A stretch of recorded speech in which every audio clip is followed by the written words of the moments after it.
Hey everyone, it's Cave Johnson. And Carolyn. And if you're hearing this, it means that we've decided to do a favor for someone from the future. You see, this morning I was sitting at my desk when a portal opened up on the wall. A man walked through and silently handed me a box before leaving. Inside the box were three things: a very long note, a microphone shaped like a pair of human ears, and $60. Here's what the note had to say. Dear Mr. Johnson, my name is Matt. I am from the year 2014.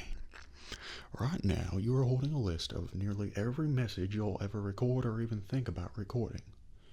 And if you want to save the future of science, you'll need to do me a favor. Inside the box is a microphone. It looks like a pair of human ears. All you need to do is read the attached sentences into these ears, making sure to only use a whispered and or softly spoken voice. I can't explain why this is so important right now, but it is imperative that you do this for me. Included is $60 cash as a little incentive. Thank you for your contributions. And that's it. I'm not sure why the future of science requires me to speak softly into a pair of rubber ears, but it must be a big deal. Maybe people in the year 2014 have developed overly sensitive hearing and are unable to listen to my apparently critical words of wisdom in a normal voice without profuse bleeding from the ear canals. No idea. Regardless, I'm gonna do it. I mean, $60 is $60. Let's give it a shot, shall we, Carolyn? Anything for the future of science, sir. Great. Here we go. Welcome, gentlemen, to Aperture Science. Astronauts, war heroes, Olympians. You're here because we want the best. And you are it. So, who's ready to make some science? I am. Haha. Now, you already met one another on the limo ride over, so let me introduce myself. I'm Cave Johnson. I own the place. That eager voice you heard is the lovely Carolyn, my assistant. Rest assured she has transferred your honorarium to the charitable organization of your choice. Isn't that right, Carolyn? Yes, sir, Mr. Johnson. She's the backbone of this facility. Pretty as a postcard, too. Sorry, fellas, she's married to science. There's 1,000 tests performed every day here in our enrichment spheres. I can't personally oversee every one of them, so these pre-recorded messages will cover any questions you might have and respond to any incidents that may occur in the course of your science adventure. Your test assignment will vary depending on the manner in which you have bent the world to your will. Those of you helping us test the repulsion gel today, just follow the blue line on the floor. Those of you who volunteered to be injected with praying mantis DNA, I've got some good news and some bad news. Bad news is, we're postponing those tests indefinitely. Good news is, we've got a much better test for you. Fighting an army of mantis men. Pick up a rifle and follow the yellow line. You'll know when the test starts. They say great science is built on the shoulders of giants. Not here. At Aperture, we do all of our science from scratch. No hand-holding. If you've cut yourself at all in the course of these tests, you might have noticed that your blood is pure gasoline. That's normal. We've been shooting you with an invisible laser that's supposed to turn blood into gasoline, so all that means is, it's working. If you need to go to the bathroom after this next series of tests, please let a test associate know, because in all likelihood, whatever comes out of you is going to be coal. Only temporarily, so do not worry. If it persists for a week, though, start worrying and come see us, because that's not supposed to happen. Just a heads up, we're going to have a superconductor turned up full blast and pointing at you for the duration of this next test. I'll be honest, we're throwing signs at the wall here to see what sticks. No idea what it'll do. Probably nothing. Best case scenario, you might get some superpowers. Worst case, some tumors, which we'll cut out. Alright, let's get started. This first test involves something the lab boys call repulsion gel. You're not part of the control group, by the way. You get the gel. Last poor son of a gun got blue paint. Haha. All joking aside, that did happen. Broke every bone in his legs. Tragic.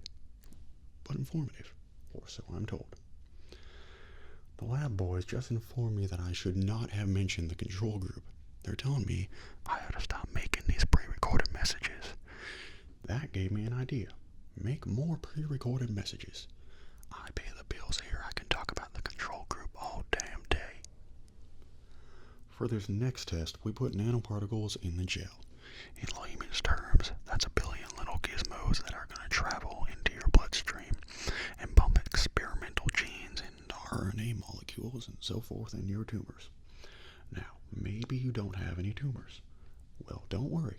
If you sat on a folding chair in the lobby and weren't wearing lead underpants, we took care of that too. Oh, in case you got covered in that repulsion gel, here's some advice the lab boys gave me. Do not get covered in the repulsion gel. We haven't entirely nailed down what element it is yet, but I'll tell you this. It's a lively one, and it does not like the human skeleton. All these science spheres are made of asbestos, by the way. Keeps out the rats. Let us know if you feel a shortness of breath, a persistent dry cough, or your heart stopping, because that's not part of the test. That's asbestos. Good news is the lab boys say the symptoms of asbestos poisoning show a median latency of 44.6 years. So if you're 30 or older, you're laughing. Worst case scenario, you miss out on a few rounds of canasta. Plus, you forward in the cause of science by 3 centuries. I punch those numbers into my calculator, it makes a happy face. Ha! I like your style. You make up your own rules, just like me. Bean Counters said, I couldn't fire a man just for being in a wheelchair. Did it anyway. Ramps are expensive. Just a heads up, that coffee we gave you earlier had fluorescent calcium in it, so we can track the neuronal activity in your brain. There's a slight chance the calcium could harden and vitrify your frontal lobe. Anyway, don't stress yourself thinking about it. I'm serious. Visualizing a scenario while under stress actually triggers the reaction. Now, if you're part of control group Kepler 7, we implanted a tiny microchip about the size of a postcard into your skull. Most likely, you've forgotten it's even there, but if it starts vibrating and beeping during this next test, let us know, because that means it's about to hit 500 degrees, so we're going to have to go ahead and get that out of you pretty fast. I'm telling them, keep your pants on. Alright, this next test may involve trace amounts of time travel, so word of advice. If you meet yourself on a testing track, don't make eye contact. Lab boys tell me that'll wipe out time entirely, forward and backward. So do both of yourselves a favor and just let that handsome devil go about his business. If you're hearing this, it means you're taking a long time on the catwalks between tests. The lab boys say that might be a fear reaction. Now, I'm no psychiatrist, but coming from a bunch of eggheads who wouldn't recognize the thrill of danger if it walked up and snapped their little pink bras, that sounds like projection. They didn't fly into space, storm a beach, or bring back the gold. No, sir, we did. It's you and me against the world, son. I like your grit. Hustle could use some work, though. Now, let's solve this thing. Science isn't about why, it's about why not. Why is so much of our science dangerous? Why not marry safe science if you love it so much? In fact, why not invent a special safety door that won't hit you on the butt on the way out? Because you are fired. Not you, test subject. You're doing fine. Yes, you. Box your stuff out the front door. Parking lot. Car. Goodbye. Congratulations. The simple fact that you're standing here listening to me means that you've made a glorious contribution to science. As founder and CEO of Aperture Science, I thank you for your participation and hope we can count on you for another round of tests. We're not going to release this stuff into the wild until it's good and damn ready. So as long as you keep yourself in top physical form, there will always be a limo waiting for you. Say goodbye, Carolyn. Goodbye, Carolyn. She is a gem. Just a heads up, this next test is dangerous, so if we get hurt, there's a first aid station close by. Oh, unless you're participating in a double-blind emergency treatment experiment, then it's just placebo first aid. Greetings, friend. I'm Cave Johnson, CEO of Aperture Science. You might know us as a vital participant in the 1968 Senate hearings on missing astronauts, and you've most likely used one of the many products we invented, but that other people have somehow managed to steal from us. Black Mesa can the testing. Right. Now, you might be thinking to yourself, Cave, just how difficult are these tests? What was in that phone book of a contract I signed? Am I in danger? Let me answer those questions with a question. Who wants to make $60 cash? You can also feel free to relax for up to 20 minutes in the waiting room, which is a damn sight more comfortable than the park benches most of you were sleeping on when we found you. So, welcome to Aperture. You're here because we want the best, and you're it. Nope, couldn't keep a straight face. Anyway, don't smudge up the glass down there. In fact, why don't you just go ahead and not touch anything unless it's test related? If you're allergic to peanuts, you might want to tell somebody now, because this next test may turn your blood into peanut water for a few minutes. On the bright side, if we can make this happen, they're gonna have to invent a new type of Nobel Prize to give us, so hang in there. The average male is about 60% water. As far as we're concerned, that's a little extravagant. So if you feel a bit dehydrated in this next test, that's normal. We're going to hit you with some jet engines and see if we can't get you down to 20 or 30%. Alright, we're working on a little teleportation experiment. Now, this doesn't work with all skin types, so try to remember which skin is yours. And if it doesn't teleport along with you, we'll do what we can to sew you right back into it. The testing area is just up ahead. The quicker you get through, the quicker you get your $60. Carolyn, are the compensation vouchers ready? Yes, sir, Mr. Johnson. Great job, astronaut, war hero, and or Olympian. With your help, we're gonna change the world. Is this thing on? Hey, listen up down there. That thing's called an elevator, not a bathroom. If you're interested in an additional $60, flag down a test associate and let them know. You could walk out of here with 120 rain down your bindle if you let us take you apart, put some science stuff back in you, and put you back together, good as new. In case you're interested, there's still some positions available for that bonus opportunity I mentioned earlier. Again, all you gotta do is let us disassemble you. We're not banging rocks together here, we know how to put a man back together. So that's a complete reassembly. New vitals. Spit shine on the old ones. Plus, we're scooping out tumors. Frankly, you ought to be paying us. Thank you. I can't believe I'm thanking these people for staggering your way through Aperture Science's propulsion shell testing. You've made some real contributions to society for a change, and for that, humanity is grateful.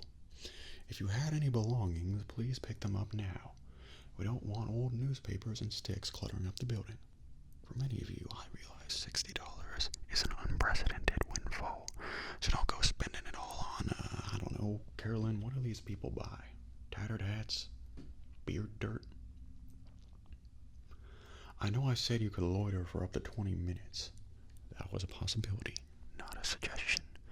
You can move along any time, and for God's sake, don't touch the upholstery. Well, get moving. That $60 isn't hiding in here. It's waiting for you at the other end of the enrichment sphere. So, you might be wondering why you. Simply, human test subjects get better scientific results than animals. Why?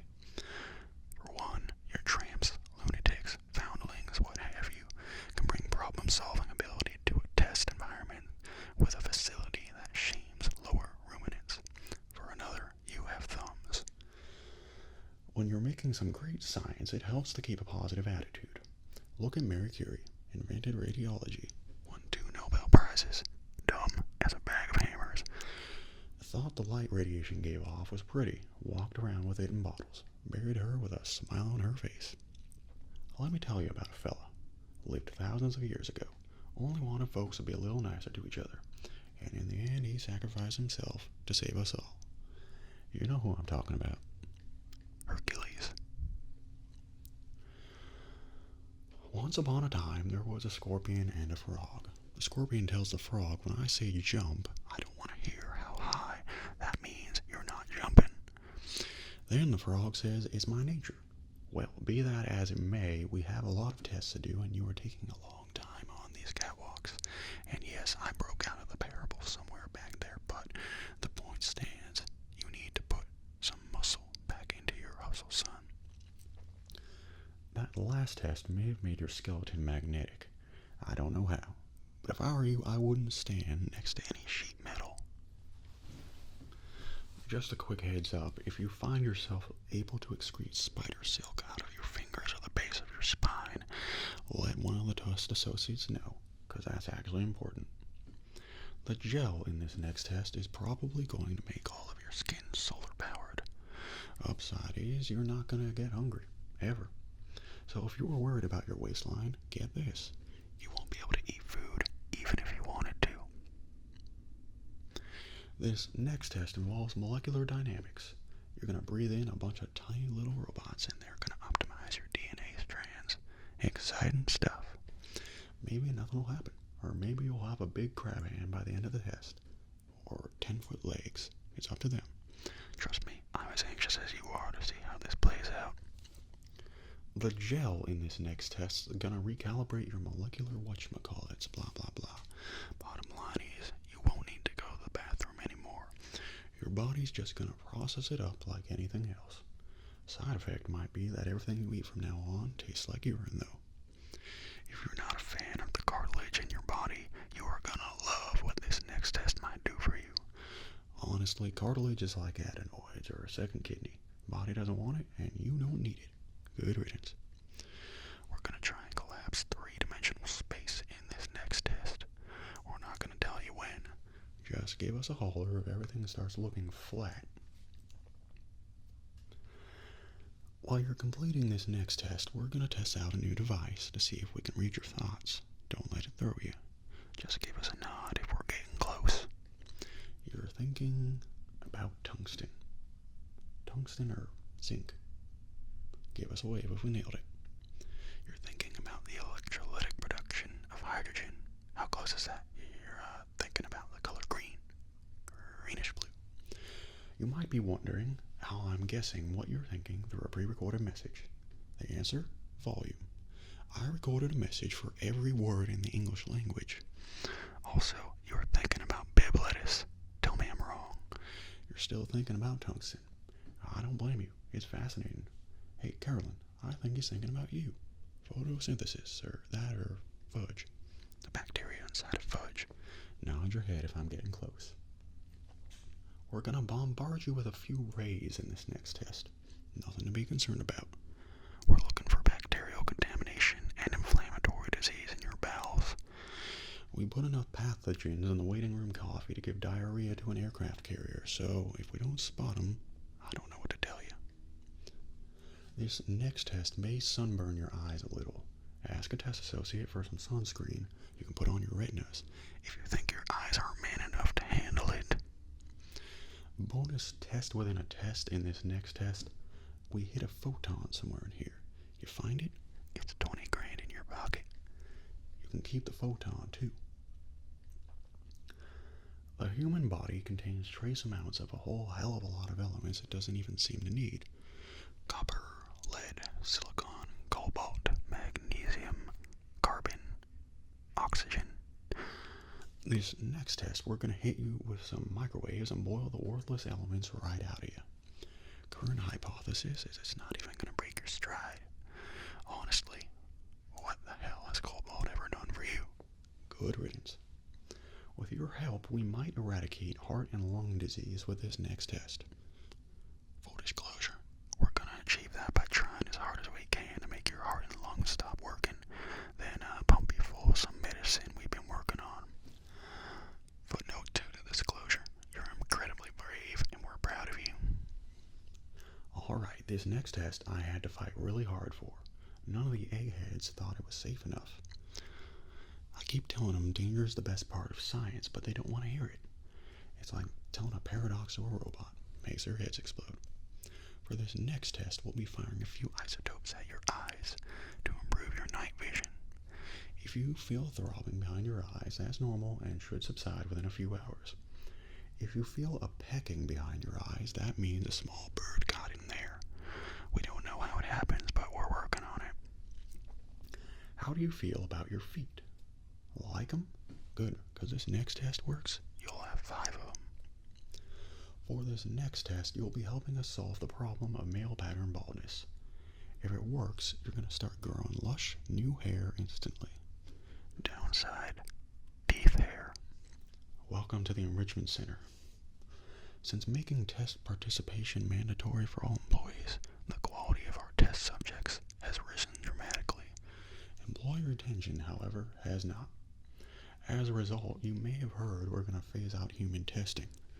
There's still a few things left to wrap up, though. The bean counters told me we literally could not afford to buy $7 worth of moon rocks, much less 70 million. Bought them anyway. Ground them up, mix them into a gel, and guess what? Ground up moon rocks are pure poison. I am deathly ill. Still, turns out they're a great portal conductor.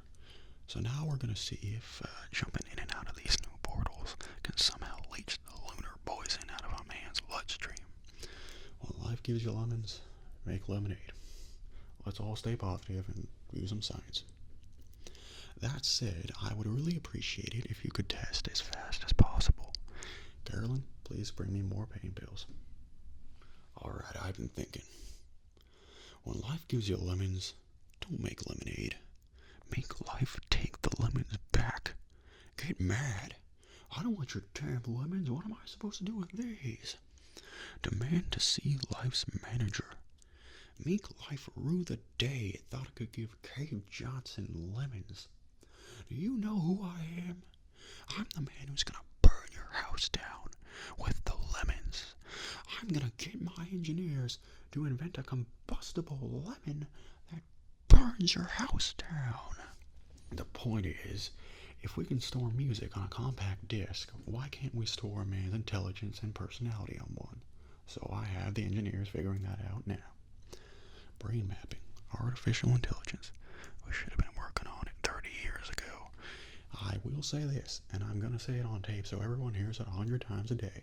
If I die before you people can pour me into a computer, I want Carolyn to run this place. Now, she'll argue. She'll say she can't. She's modest like that. But you make her. Help, put her in my computer. I don't care. Alright, test's over. You can head on back to your desk. And that's the end of the list. Now, I'm not sure what happens next. Maybe this Matt fellow is on his way back to pick this thing up right now. Maybe not. Hell, maybe nothing will happen and I'll end up throwing this thing into the incinerator. Who knows? Anyway, time to shut this thing off. Say goodbye, Carolyn. Goodbye, Carolyn. That never gets old.